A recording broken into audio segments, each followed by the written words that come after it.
And there we go. Perfect. So we'll just get started. Thank you for being here for our book study, The Lighthouse Effect by Steve Pemberton. I was introduced to Steve just I didn't meet him. I was just informed that he would be the keynote speaker at our national conference coming up in November. That is a collaborative conference with the National Association of Episcopal Schools. So we're really excited for that partnership. It's going to be an incredible conference. Workshops have all been chosen. There are more than I can even imagine. This is a conference where there will be something for everyone in your leadership team. Everyone from a pastor to a school board chair, to a teacher, to yourself. There will be extremely high quality education for everybody who attends. So we hope that you'll be there. And Steve will be our keynote speaker. And one of the people in our planning committee said that they had used this book for a book study with their staff. And so I decided it was a good one to pick up and immediately fell in love and couldn't get enough of it. Which is also, you'll hear from other people today who say that happened to them too. So we hope you enjoy it. We hope you have your copy of the book. And I'm going to turn it over to Sarah Kantorek, an ELEA board member who's leading our book study for us. And once we get to the conclusion of our segment today, we'll talk about what our schedule looks like for the next several weeks. So Sarah, it's all yours. Thank you. Thank you. All right. For those of you who don't know me, my name is Sarah. I am an ELEA board member and I live in Ohio in North Canton, kind of close to the Pro Football Hall of Fame area. My school is Adventure Place. I have infant through school age and I have been here for 14 years. I am obsessed with this book. I didn't know anything about it until, this is going to be our keynote to the conference, blah, blah, blah. We're going to do this book study. Sarah, would you like to lead it? Of course. And then once I started reading it, I couldn't. And it took me a while to read it because I would read a little bit and then I would stop and I'd pick up my phone and I'd get on Google and I would look something up about him. And then all these things come up. He has TED Talks and he was on Oprah. And so then I just it was like my adult mom version of how my kid gets wrapped up in TikTok. So I kind of went down a Steve Pemberton rabbit hole. But it's just a book that I walk away with feeling good about. And I am a quote person, a motivator. I love all of that stuff. So let's dig in and talk about the Lighthouse Effect. Okay. So introductions. I mean, there's just a few of us. Corey's introduced herself. I've introduced myself. Melanie, would you like to take it and introduce your pretty little self? Hello, my name is Melanie Beckett. I live in Southern Illinois and I am the membership director for ELEA and coming up, I believe, on 5 years, but more like 4.5 at this point. But absolutely love it. I got started reading this. Well, no. Let's go back. Let's back up the truck. I am not a reader, but I love Audible. And so my husband and I travel a lot, and we have this book on Audible, and we are on chapter 6 currently. I have gone back and re-listened with him because I wanted him to hear chapters 2, 3, 4, and 5. So otherwise, I would have already been done. But yeah, this book is amazing. That's all I got to say about that. Thanks, Melanie. Miss Janelle. Hello, I'm Janelle Hooper, and I am a board member of the ELEA, and I'm on sabbatical, so I haven't done my hair today or anything. I'm just sitting here reading my book. So excited to be here with this lovely group. Miss Lynn. Hi, everybody. I'm Lynn Hockenberger. I'm preschool director at Children of Hope Preschool in Phoenix, Arizona. We're on the campus of Esperanza Lutheran, and I've been here for about 18 years. And prior to that, I was a 3s and 4s teacher at another faith-based school here in Phoenix for about 7. So I'm getting old and I've been doing this a long time, but I love it. And I'm super pumped about this book. I'm a book nerd, so I'm really excited to get into this and then see Mr. Pemberton at the conference in November. So thanks, Sarah and Corey and Melanie, for coordinating this. Absolutely. Michelle? Hi, I'm Michelle Schaefer, and I am from, like I had said earlier, North Central Ohio. Norwalk, we're just south of Cedar Point, if anybody knows where Cedar Point is in Ohio. I am the director here at Christian Day Nursery School. This is my 17th school year with them. And our school has been part of St. Peter's mission for 57 years. So we have longevity here. And I'm really excited to get into this book. I was looking forward to it when it first came out. And now that it's here, I'm really anxious to get into it. So, yeah. All right, well then let's do that. I was looking over this with one of our youth coordinators at the church. She does all of the Bible studies, so she was helping me, and she was like, Miss Sarah's rules. And I was like, well, you know, Miss Sarah, because I'm Miss Sarah. And really my only rule is just to keep your mic off if we're not just with everybody being in their offices. I think that's like a pet peeve when like you're trying to do that and like somebody's like having a conversation in the background. Like my staff know if they even walk in my office right now, they're in trouble. So I'm going to break the study down. I know Corey had talked about at the end, we'll kind of talk about time frame and stuff. But as far as like each session that we do together, I was going to kind of do just like 2 chapters at a time. So today we'll kind of talk about him, introduce him, his life, and then we'll get into chapter 1. And then the ones after that, we'll do each chapters. And then the last one, we'll just do 1, and we'll save extra time for just kind of talking with the book. With us have gone through the entire book together, it'll give us some extra time to talk about the book as a whole and not just one chapter. So I guess like when you heard like, we're going to do this book study, it's the Lighthouse Effect, Steve Pemberton, like what were your expectations? What were you thinking? Like Lighthouse, like what is this? Go ahead, Lynn. I was thinking, oh, thank goodness, because just the title alone kind of caught me. You know, how ordinary people can have an extraordinary impact in the world. Y'all, we're in a hot mess right now in our world. And we got to strap in because the election is coming and it's going to get so wacky and crazy. And so I think the fact that we're focusing on this at this time, especially as we all strap in for election season, we can be this kind of a positive vibe out there, not just in our little schools here and our churches, but in our communities. And I think we need more of it. I think it's out there. I just don't think it gets a lot of press. All the bad stuff seems to get the press. So Agree. I'm excited to dig into this and maybe even do this with my staff. I think it would be great. So that was my initial reaction. Thank goodness. Some good happening in our really polarized world right now. That was my initial reaction. I wrote that down. Positive vibe. I like that. Anybody else want to have anything they want to add?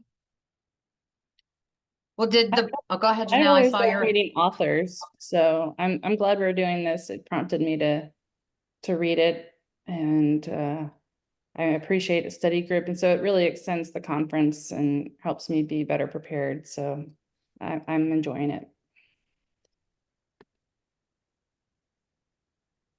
So The pig, oh, that's all right. go ahead. I know Sorry, that's I what was it's just- hard. I was just gonna add that, when I heard this in this, the specific woman was talking about leading this book study, it just, for me, it made me think of, all the educators that I've had in my lifetime, and some of them have had such great impact, but that story doesn't often make it back to that person. And so this whole idea of how much we do and the impact that it has on other people that we don't even know. And so, for him to really think about these people and be able to articulate this huge impact,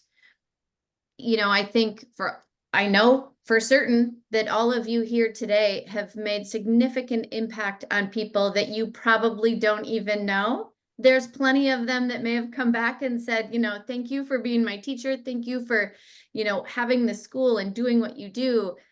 Parents who say, like, I wouldn't have made it through the 3s and 4s with my kid without you. But there's a lot of them that just hold you in their heart, and your impact. They may not ever be able to see you or write to you or let you know what you've done. But, and so I think for me, that was like the point of inspiration was just, knowing that somebody had taken their own, memories and feelings and experiences and articulated that, for everybody. So. Okay, I'm going to jump in real quick. I Okay. think the title alone is what grabbed my attention. Corey had told me about it, I believe, at our last board meeting. And so I immediately put it in my Audible library, but it was the title, The Lighthouse Effect. And because lighthouses have been around forever, and to me, anything that shows stabilization and shows grounding, I am all in. So that's what grabbed my attention the most. I have to agree with Melanie. It was the title that drew me in, and not so much about Lighthouse, but how ordinary people can have an effect, because that's what I feel that I am, is just an ordinary person, and what can I do to make a difference in the world? So yeah, the title drew me in. Well, I think it's safe to say that like the book did fulfill our expectations so far with the way that everybody kind of has seemed to really appreciate what it has to offer so far. So I know I was talking with, I think, Melanie, and she was talking about Steve, and we were talking about his voice and how I've kind of like geeked out over him. So I found this, it's just like a minute, 30 seconds, but it is a really, it's a good just description of his book, why he did it. And you kind of get to put his face and voice. So I am new to sharing screens. Can you hear it? Oh,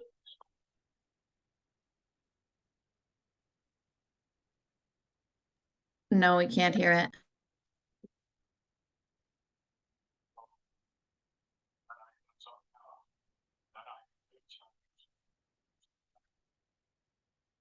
Still not? It's not, yeah, it's not coming through your computer's audio. When you hit screen share, there's a little button at the bottom that says like, enhance video, audio, or use computer's audio. I don't remember what it's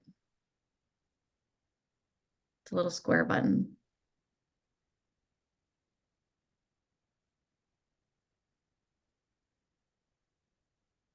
Ah, You might have to unshare and then share again. And before you hit, when you're picking your screen and everything, yeah. click the little optimize sound. I promise I did practice this yesterday. But I guess we didn't practice there it is. Okay. Some years ago, I wrote my coming of age journey. I called it A Chance in the World. And at the time, I thought I was just writing the story of my unlikely journey through the foster care system. But what I learned as a result of the response to the book was that I had done something else, that I had written chapters of other people's lives as well. And that's what's led me to write the follow-up, The Lighthouse Effect.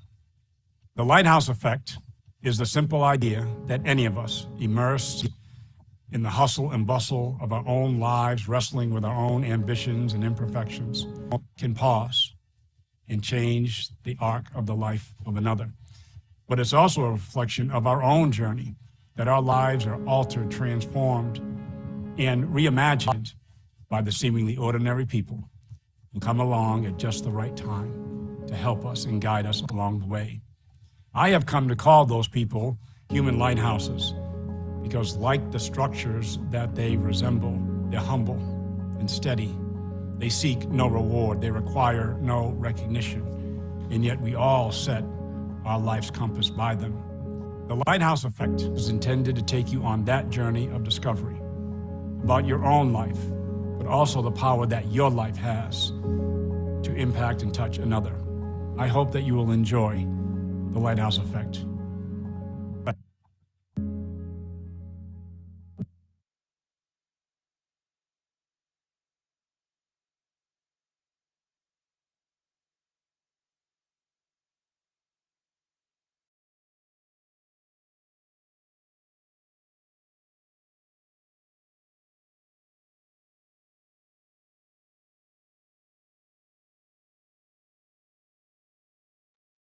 Okay, I did it all and unmuted myself. Go me.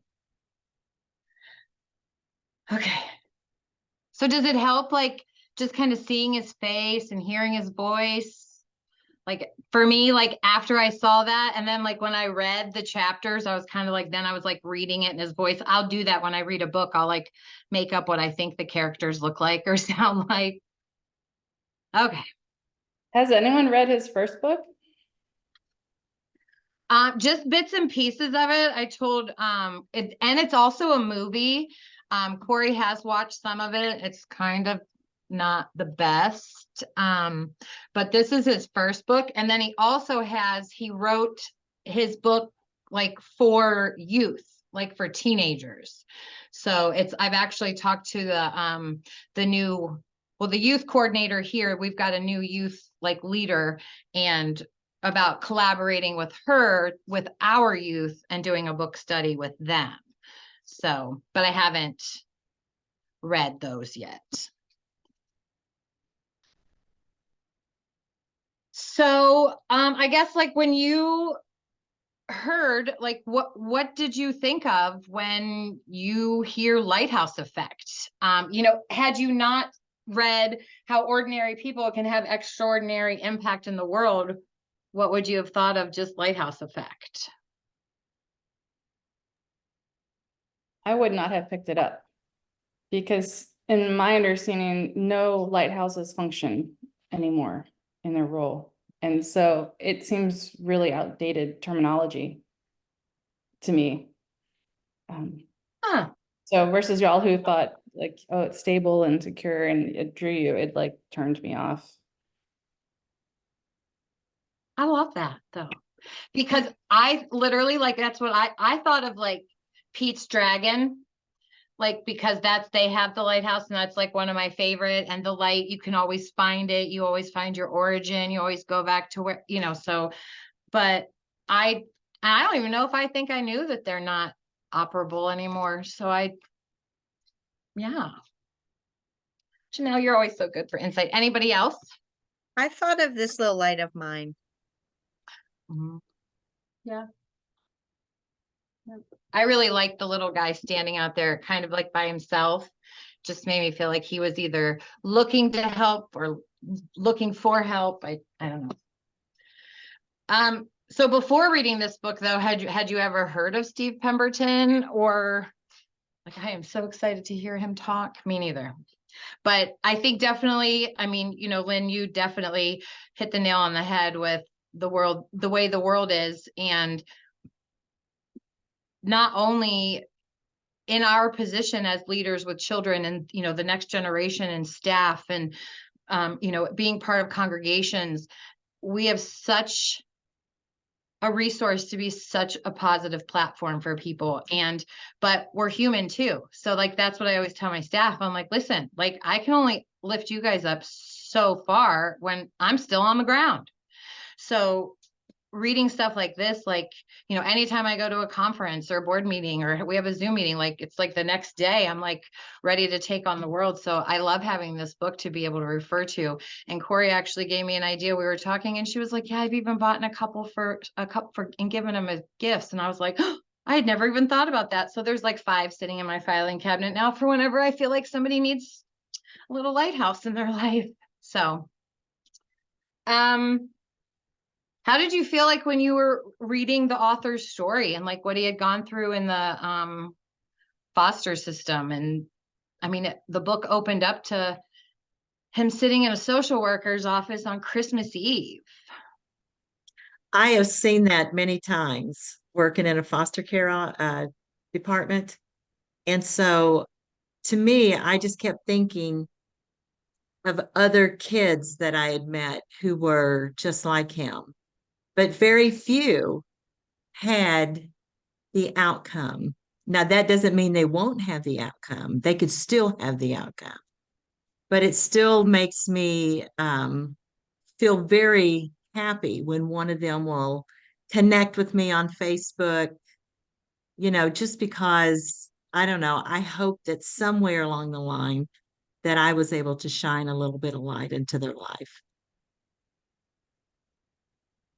But I've seen the staying, you know, long hours because I used to work till almost 10 o'clock every night. And I've seen the kids go into the offices and laying on the couch or take them by the hand and going scrounging in the kitchen or maybe even looking through a few desks of people that I knew that had snack drawers, trying to find those kids something to eat because they were so hungry. So I was washed out with tears while I was listening to it.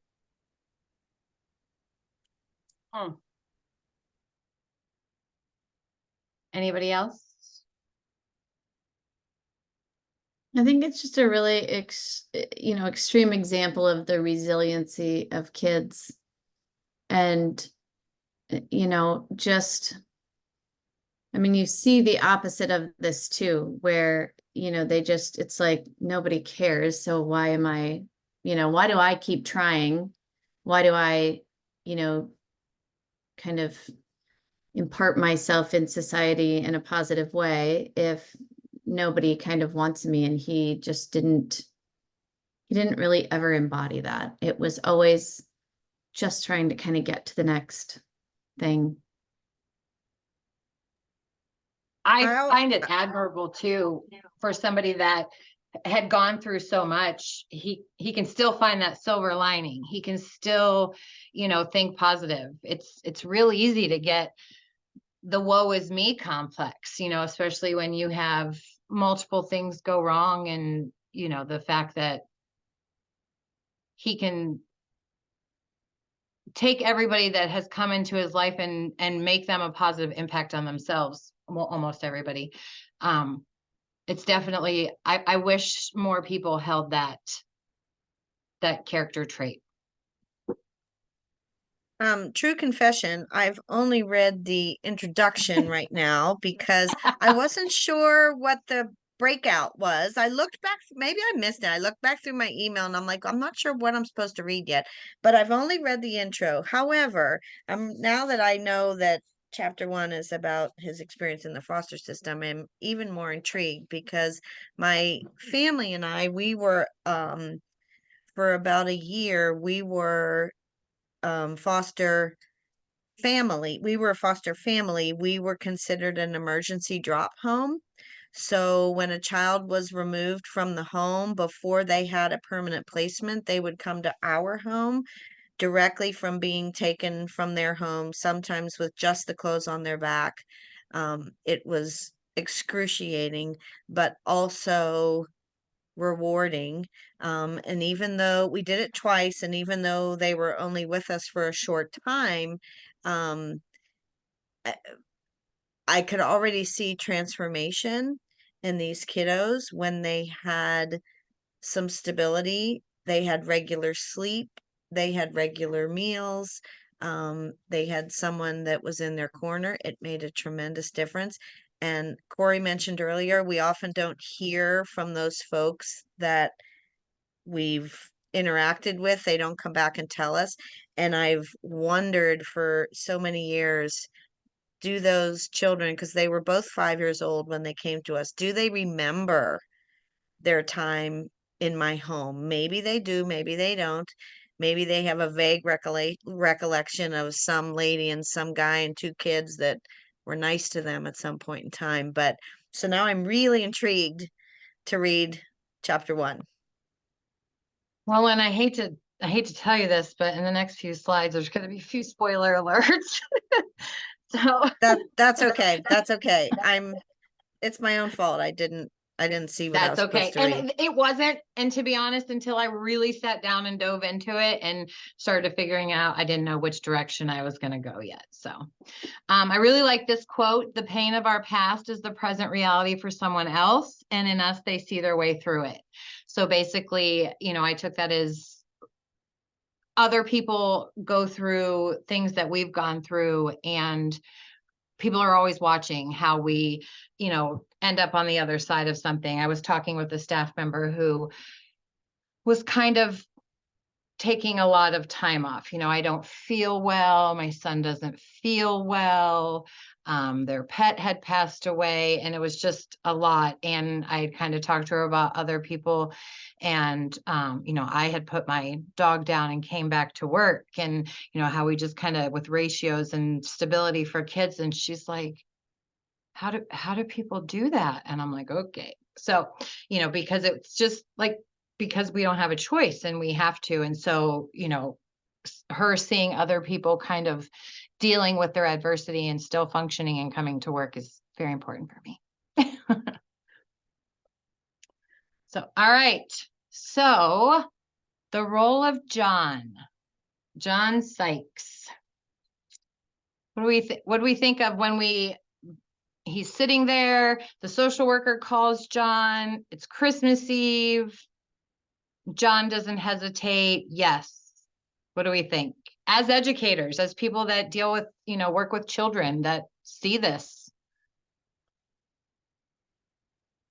Yeah, I mean, I know these educators, these people who get a phone call and they don't even process the information and they go, yeah. And then it's like, oh, yeah, yep, I said yep, and now I got to figure it out. But it would just do anything for the kids in their care. Like, it means that much to them to even be asked to kind of level up their level of care. And it's amazing.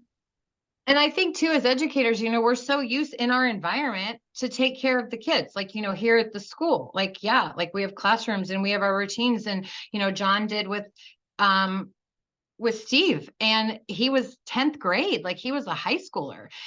But do you think about taking that into your home environment? Like, when, like, I had a friend's kiddo stay with me for a couple of days, one of my teachers, and it was different having him in my home and sleeping in my bedroom, like, because he's one of my kids at school. And throughout that chapter, I didn't read that John skipped a beat. Like, he always seemed to be what Steve needed him to be: a pusher, an encourager, challenged him, motivated him. You don't find many, I mean, I guess maybe I can't say that I could deliver the same type of care to one of the kids that I do here at school in my home. If that, like, not that I would give them bad care, but it just, they're not like, being a mom, like I know how I like treat my son, and I don't know if I could treat somebody, I mean, yes, he would be taken care of, but you know, John didn't have any kids, so he didn't know any other relationships but the student parent or the student child.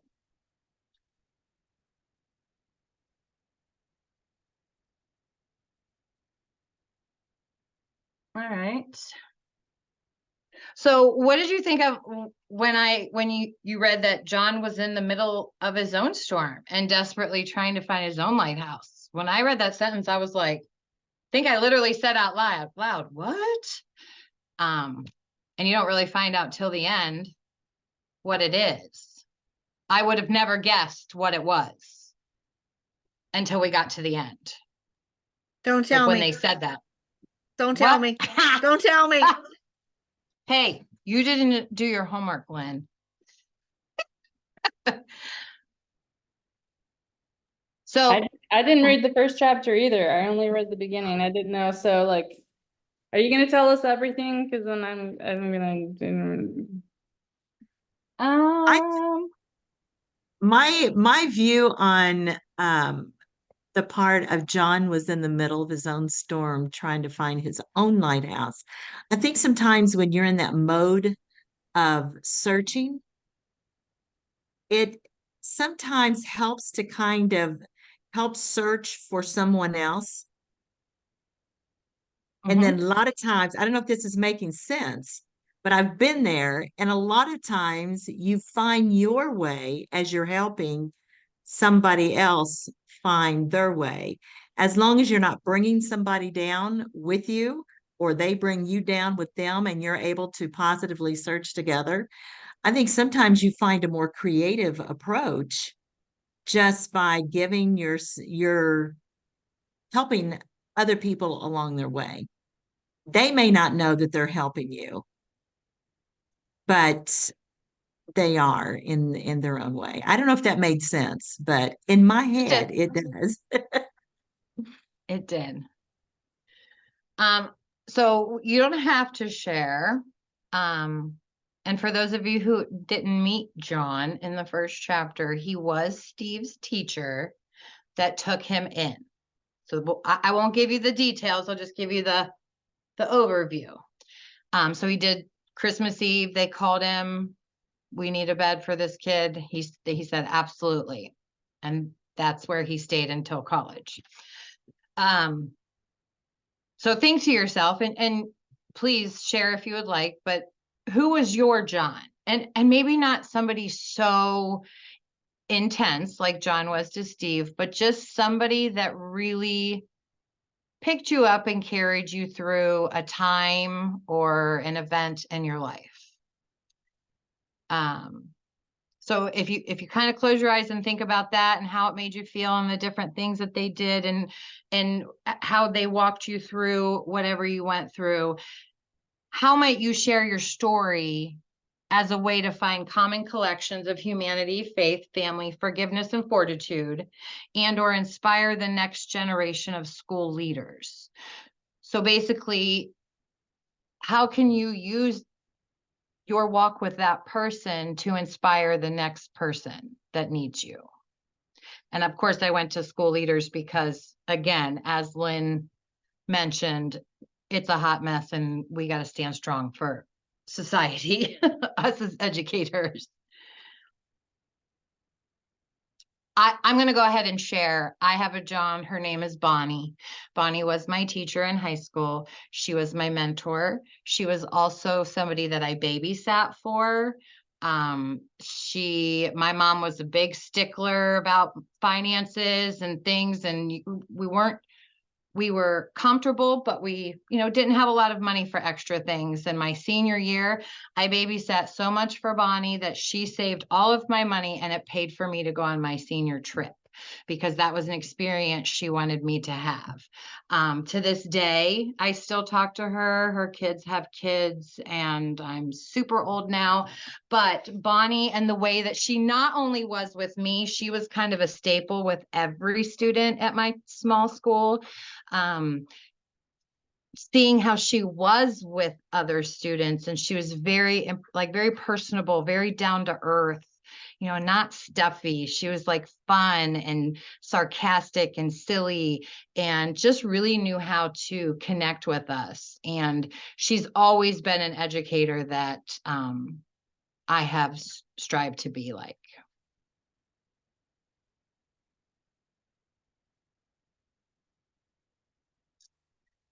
So one of the sections in the book that I really liked was turning doubts into destinations. Said doubt paralyzes us into complacency and then fools us into believing that safety is found in doing nothing at all. And that's what it is. You doubt yourself so you don't do anything in a time of need. And then you're just like, okay, well, I don't, I can wash my hands of it. I don't need to handle the situation. So remember a time when you were at your best. Do you recall the compliments you received? And do you remember how that made you feel? I think we get so wrapped up in helping people or being there for people or educating or motivating or just, being a person, a lighthouse for somebody, that we forget that there's people that we've had to lean on to be where we are. And I am a big supporter of words of affirmation. I think that's my love language. You could give me a gift card all day long and heck yeah, I'm going to spend it like before it like can even mold in my wallet. But if you give me a card, actually with my ELEA renewal, my good friend Melanie sent this with my receipt, and it just says you are loved and prayed for from Melanie. And I have it tacked up on my board that I look at every time I answer the phone, because that kind of stuff is important to me. Seeing that made me think of Melanie, who's super special to me, and she makes me feel good about myself when I'm around her. And I think that's something that I wish, again, more people weren't afraid to say, thanks for the way you make me feel. Thanks for the way, and I think I told Janelle at one of our meetings, I'm like, I remember when she first talked, I was like, I could hang on every word you say. Just, I love the way Janelle like talks and carries herself. It's very, I don't know. It's comforting. It's like, it makes me just like want to get to know more about her. She's very welcoming. So thank you, Janelle. I appreciate that about you. Lynn, I met you in Chicago and you were super fun. And by the way, congratulations, Miss Director of the Year. That's right. And Michelle, I'm just excited to meet another Ohioan, even if you are kind of far away, but you're like 2 hours. Well, Sarah, good for you for letting the people in your world know these things. I mean, we think it sometimes, and I don't think we're always really good about expressing it. I actually kind of have a hilarious story about compliments I received and how it made me feel. Because I was feeling so high, and then I was like, oh, womp womp. We walked a mom through her child's autism diagnosis, and I know all of you can probably tell stories about that, but it was really rewarding. This was a mom that embraced the guidance and the insight that we had, and she was proactive, and she went for the resources that we shared with her, and this child is thriving now. We got in there very early, and this little man is doing his thing. And so at the end of the school year, she came back to me to tell me what a difference it made in her life and in his life, and how grateful she was to me for taking that on and taking that initiative and going there with her. And she was so incredibly grateful, and what a difference maker I was in her life. And I'm feeling so happy and so pleased. And then she goes to me, and it's then that I realized how young my moms are now. She goes to me, and Mrs. H, you've literally been like, and now I'm feeling like pretty close with this gal, like we could be pals, we could hang out, we could get a drink together. She says to me, and Mrs. H, you've been so wonderful. You've been like a second mom to me. And I went, wow, here I am thinking I'm so hip, and I'm with these young moms, and she literally looks at me as a mother figure, which I cracked up. I mean, I was telling the gals here at work, like, what a difference it made, and their part in all of it. And of course I'm giving them kudos because they're boots on the ground with this child, and I'm telling them how wonderful they are. And I'm like, but don't worry, Miss Vanessa's like, I'm like a second mom to her. Don't worry. It was just kind of a hilarious moment. But I'm so grateful that she feels that way. But here I'm like, she's gonna say, "Oh, you're like a sister to me." No, no, no, no, no, no, no. I was like a second mom. My staff do that. They'll say, so and so helped me so much. I'm like, did you tell them that? Like, so I really try to instill in that my own staff to kind of build each other up too. Take risks and encourage others to do the same. So what does that mean? Like risks? And I mean, I'm not talking like, oh, let's go jump off a, skydiving or things like that. I mean, I guess if that's your thing, good luck. But take risks and encourage others to do the same.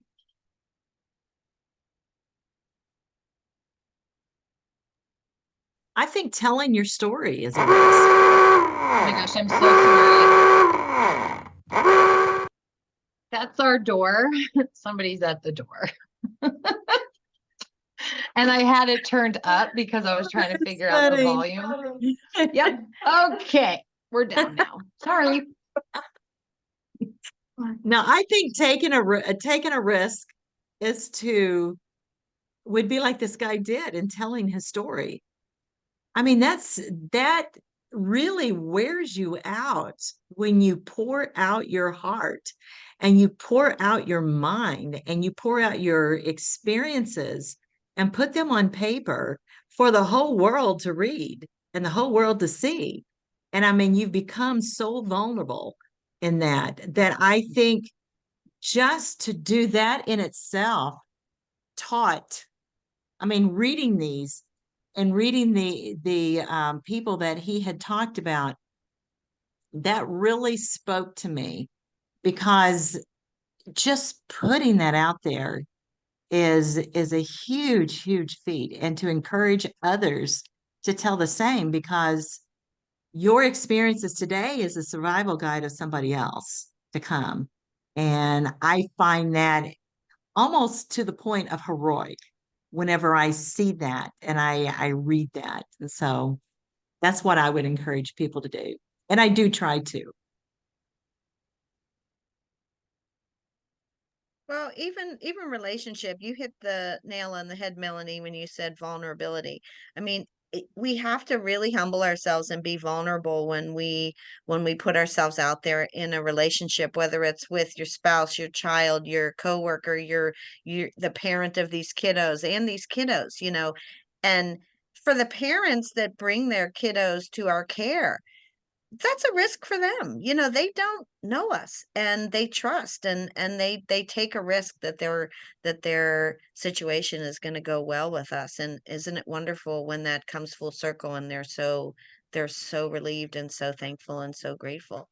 But it's a risky thing just to be in relationship with others, because you have to put your heart out there on display. Yeah, I think taking a risk. Sorry, go ahead, Janelle.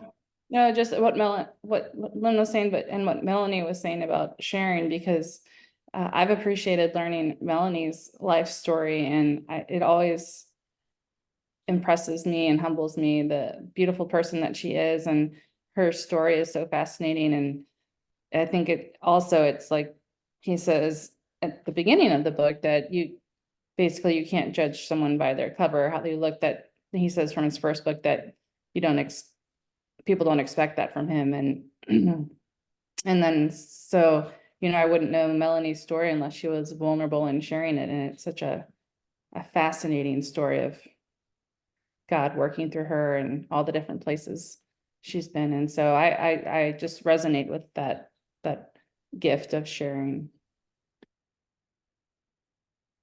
And I'm grateful that you took the risk and went on a date with Doug after you'd sworn off dating. Because what would we have done if we wouldn't have had Doug? I think taking a risk too is anytime you step outside your comfort zone. You know, I just today I had a teacher that was all frustrated with another teacher, and I said, talk to her, like hold her accountable. And she was, you know, and I said, I'm here to support you. Like everything can be worked out if it's approached the right way and conversed the right way. Like you jump somebody and attack them. Yeah, we're not going to get very far. But, so yeah, and that, you know, where it says, how would you encourage someone else to take the risk? I mean, it's easy for us to say, go ahead and do it. Like it's not our loss. It's not, you know, it's nothing, no pain, no gain by us, but by encouraging you support, you understand, you help when needed, you give them their voice. And I think as leaders, like that's what we do, right? We do that with children, we do that with adults, we do that with coworkers, we do that with anything that we are there to take risks and support the organization and the people that we're working with or for. And say yes, good things can't happen unless you allow them to. You know, you hold the power for most of the stuff, for good or bad. And find the source of your doubts. Why does it exist? Where did it come from? And what do you do when you find it? So when you find out, like I said to my teacher today, what's the worst thing that can happen? If you go to her and this is upsetting, it's frustrating me. I'm tired of this, blah, blah, blah. Why does it exist? Because it's making you angry. Where did it come from? It came from miscommunication in relationships, different backgrounds, understanding each other. And what do you do when you find it? Well, you address it. You confront it. What's the worst that can happen? We're in a classroom, like there's people around, nothing's going to happen to you. So, turning doubts into destinations, not everybody has that type of mentality. And a lot of times it does take encouragement and somebody to really push you and be in your corner while you do that. And I don't know if any of you have read of Mice and Men, but that was one of the big books between Steve and John. And it was something that he said, something just occurred to me. He said one evening, I better understand now why Of Mice and Men is my favorite book. It's a story about needing someone to love and someone needing to be loved. And that is also our story, which I thought, number one, I thought that was really great insight from a man. Like I just, you don't hear that kind of empathy, compassion. So I loved that he not only was that type of person, but he was that type of person that was taking care of a young man that needed that type of person to show him, how to be. And just by the little tidbits that I've seen of Mr. Pemberton, I think John did a good job starting out there. So just reflections and connections. So I think we have like 10 minutes, and it's just anything about the book, about your life that relates to the book, that the book relates to your life, or anything that we can just put out there and know more about each other.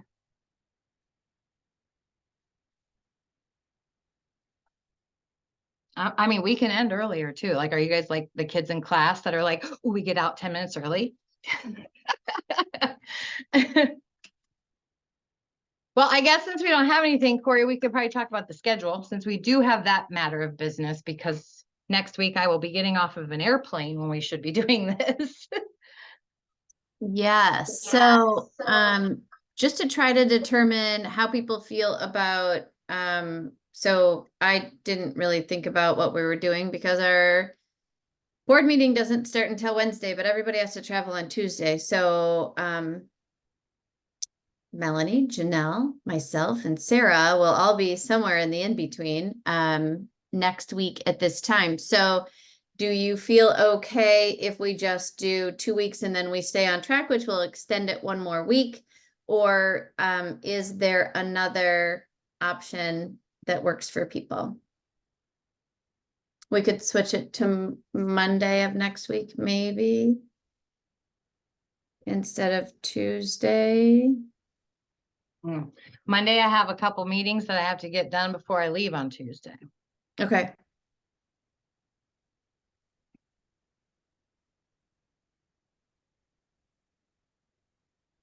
I'm okay with skipping next week and bumping back another week, but, or we could add on 15 minutes, like each, I Mhm. mean, I'm really flexible with whatever. I literally land in Fort Lauderdale at 11:45 or 11:40. I'll never make it on at noon. I think skipping next Tuesday and extending sounds fair. Lynn, Michelle, are you guys okay with that? Can you? And Okay. do you want to extend I one don't- more week for an hour, or do you want to extend each session to like another 15 minutes?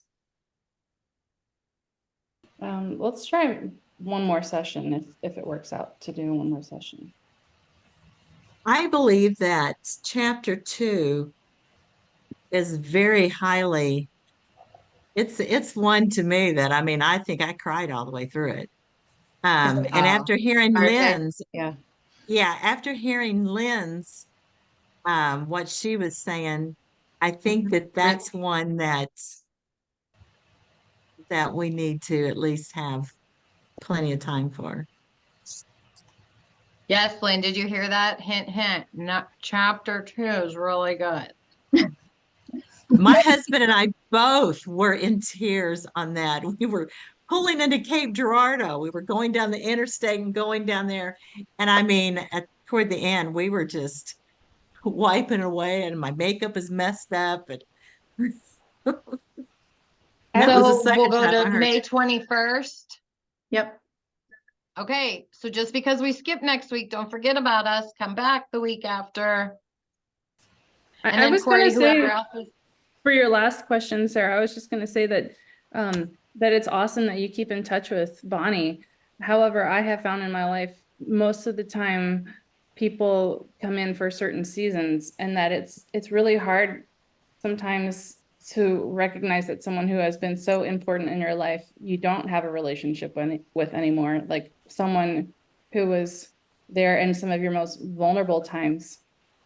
And you look back and you think, you know, not even Facebook friends, and it's not like a bad thing. It's just that, like, I've had to come to that point where in life to accept that just because someone was a good fit for you at a certain time, that some friends come and go, or those mentorship relationships come and go, and I have found that healing for me to be okay with that. So I think it's really powerful and a gift if you do stay in touch with those people, but even if you don't, it can still be a life-changing experience. I just put that out as like so other people feel okay if they're not still friends with people who have changed their lives. Well, yeah, and there's, Bonnie, you have to think too, like she had been my teacher. Like I grew up in a school that was K through 12 in one building. So I had her, she was like a 6th grade teacher and then moved to the higher grades as we did. And then, like I said, I babysat her kids. And so she was like kind of like the second mom. But the people now that, like, I think since like I've graduated high school, that even that were, super important in my life at times, that, I'm not close with all of them. I think everybody kind of serves a purpose, and no matter what, they're always going to be a part of my story. But then you move on to different chapters, and there's different people in those. So there's a handful, like my very best friend since the 7th grade is the same one I have today. But again, I mean, K through 12, and it's nothing but cornfields. You have nothing to do but grow relationships where I grew up. Janelle, that was so important what you just said. Recently, I had just a few weeks ago, there was some friends of mine that was going to Chicago, and they were going to see another lady that had really been important to my life. And we were close, I thought. Anyway, I told him, I said, "Oh," I said, "give her a hug for me." I said, "I just love her so much." So they walk into this room where she is at, and they give her a hug, and they said, "Oh, this here's for Melanie Beckett." And she said, okay. She goes, well, why does she want to hug me for? And so they come back and they told me that. And of course, we were laughing about it. And I said, it just goes to show that while they may be extremely important in your life, somebody else is being super important in their life. And it's okay. You know, we all have a place in each other's lives. Not everybody is this close to us. Some people are operating out there. And so it's okay. But yeah, it was kind of a they thought it was quite funny to come back and to give me that news, which I personally wouldn't have told somebody that. I said, yeah, I gave him a hug for you, absolutely. And I just left it.